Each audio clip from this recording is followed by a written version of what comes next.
Сайн байцгаана уу хүүхдүүдээ. Өнөөдрийн хичээлээр тэгш өнцөгт дүрсийн талбайг олох гэдэг хичээл орох нэ.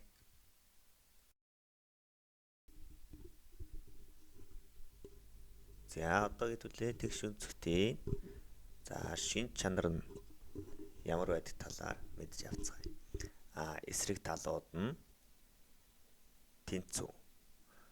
Диагоналууд нь тэнцүү. Өндөр нь талтайгаа тэнцүү. Өнцгүүдийн нийлбэр нь 360 градус байдаг. За, тэгш өнцөгт нь дараах шинж чанартай байна. Одоо бүгдээрээ тэгш өнцгтийн талбайг томьёо ашиглан хэрхэн олох талаар мэдж авцгаая.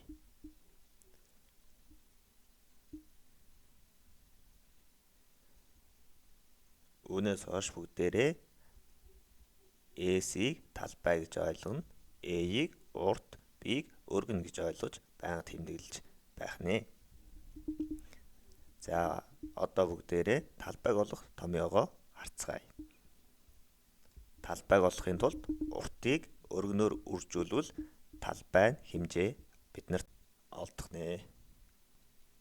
За, одоо бүгдээрээ саяны мэдж авсан томьёогоо ашиглан доорх тэгш өнцгтийн талбайг олж сурцгаая.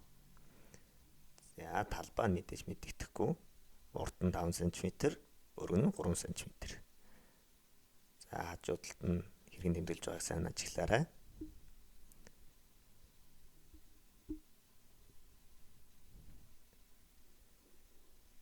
За, мэдээж томьёогоо бичнэ.